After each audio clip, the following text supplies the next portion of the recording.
if you're a Bitcoin holder, you need to pay attention. You need to pay attention very closely, because if you don't, you could literally lose everything. And I'm not saying that to be overly dramatic. I'm so serious right now. There is a parable that is called, or it goes from shirtless or from, excuse me, I'm having a tongue twister.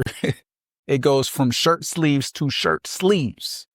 And typically, and what that means is that typically in 3 generations, when someone builds wealth, by that 3rd generation, everything is squandered. But with Bitcoiners, what we're seeing is it's actually happening much faster. It's not, being decimated by the 3rd generation. It's happening with that transition to the 2nd generation. And a lot of that has to do with the knowledge gap. So over the next few minutes, I'm going to share with you a strategy or a tool that I use to at least, give it my best shot to make sure that I'm not in that group of people who build something amazing and lose it by the 3rd generation. And what I'm going to share with you is inspired by someone who did an amazing job. John D. Rockefeller, he made sure that he was not, a victim of that shirt sleeves to shirt sleeves curse. In fact, he created these 38 letters that he's famous for, writing specifically to his son. He didn't write these to give these to the world. He wrote these specifically to his son. And in those letters, he just shared his vision. He shared his value system. He gave knowledge and wisdom to his son. And his son obviously took heed. And, the Rockefellers are still doing really well. Now, on the other hand, we may know, or maybe about the Vanderbilt, built his fortune in the railroad and the shipping industry. But by 1973, when they had a family reunion, nobody had millionaire status. I mean, nobody had millionaire status. Like, everything was gone. They literally squandered it. Luxury living to the max, family feuds, suing each other, just a whole mess, right? So all of the blood, sweat, and tears that this man put into building that fortune, by the time his grandchildren got it, it was completely depleted, right? Now, I don't know about you, but that's not what I'm working for, because I truly believe that when I work, I'm giving up life force. Me making this video for you guys right now is me extending my life force. It's extending energy that I will never get back. I can never get this time back. So when we give out value for services and goods, or give out life force of value in services and goods, we're looking to capture that life force in some type of format that's going to store it successfully. And it's going to be able to store it through time. It's going to be able to store it and transport it through space easily. And that is why I choose Bitcoin as my favorite asset, and the asset that I plan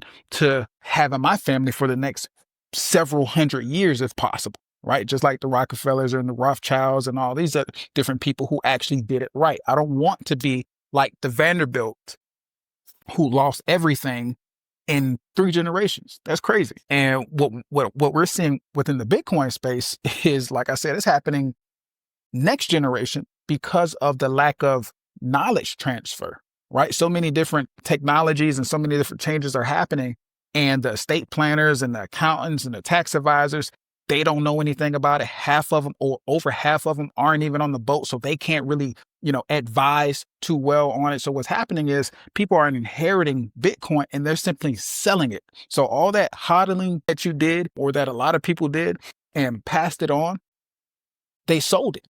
They squandered it already because they did not understand it. So there's a super easy fix to that. And that is by establishing a family constitution. Just like how when America, was established, we established some rules, some guidelines, set a vision up. That's what we need to do for our individual families. And that's what I do. That's what I did for my family. Now, I'm not married or anything like that. And my son, he's not of age to even know what a family constitution is. But I think it's important to at least, create that structure and start abiding by it, within my own self, because that creates structure for me and it gets me super familiar with operating in it. And I think it lends a certain level of, it shows leadership, and it makes the people who you want to lead have that much more faith in you. The fact that they know that you're thinking about how to protect their well-being and their children's well-being for hundreds of years, or for the next 2, 3, 4, 5, 6 generations, how can you not respect that, right? Every leader needs a solid vision. Every leader needs to be able to sell that vision and have his followers. And I'm saying it, leader and followers, but I'm really just talking about you and your family. And if you're watching this 9 times out of 10, you are the leader of your family. If you have that vision, that goal of sovereignty, true sovereignty, then you're typically operating mentally on a different vibrational level, and you are the leader. So embrace that. And I think by establishing a family constitution, we're following in the footsteps of other greats who have already shown us that path works. So if we look at John D. Rockefeller, yeah, he had a shit ton of trust. That's how he captured the oil industry. He had a whole lot of different trusts that he maneuvered with. He had a lot of business trust. He had family trust. And but what was super interesting were those letters that I mentioned at the beginning of the video, where he wrote 38 letters, and it wasn't like a book or anything like that. It was just letters all throughout his life that he would write to his son to share those values, that vision, and say, and just impart wisdom to him, share his life stories and all of those other good things. And I've always been inspired by that. So that's where I got the idea for establishing a family constitution. I never heard Rockefeller say, hey, he established a family constitution. I do know he had, a ton of trust, had a family trust, but a family constitution just seems really intuitive to me. And it's not something that I would expect to be publicized because it is a private thing. And it's not some type of legally recognized document. It's just something for you and your family to stay on track. So the goal is to establish that family constitution and avoid being in that group of people who lose everything by 3rd generation. So there's 5, or actually not 5, but 4 steps that I took to develop my family constitution. And I'm going to pass those on to you guys. And also I'll leave a link below in the description to our template that you guys can use as a base model at a bare minimum to create your own family constitution. So let's get into it. So the first thing that I did was I established my mission and my vision and my values. So I just get some pen and paper out, and I'm just, what is my mission, for my family? What are the values that I really stand for? What are the principles that I'm really standing on? What are the things that I want us to embody? What don't we stand for, right? I want to be super clear on that as well. So first thing, establishing your value structure, your principles, your mission, because that is going to set the standard. That is going to set the foundation for everything. The second thing that I had to do was establish governance and roles. Now, obviously, it's just me right now. So it's not just me, it's my son. But again, he's young. And for my trust, I have a trust protector. But as far as just the family constitution and, just operating on a day-to-day basis, I don't have any roles per se because it's just me.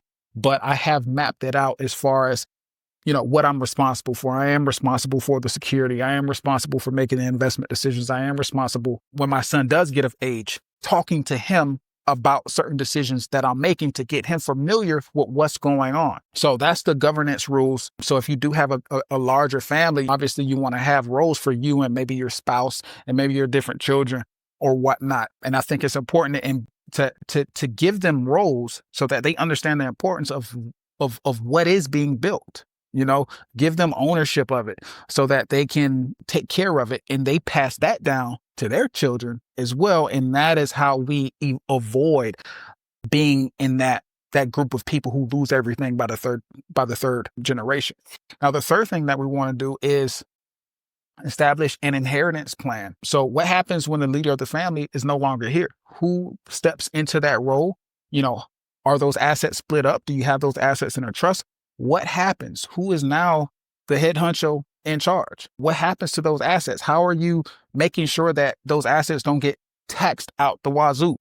How are you making sure that those assets don't simply get sold as soon as you're no longer here on the earth? So, those are some of the things that we want to cover in inheritance planning. I say the biggest thing with inheritance planning, though, honestly, from my perspective, is taxes.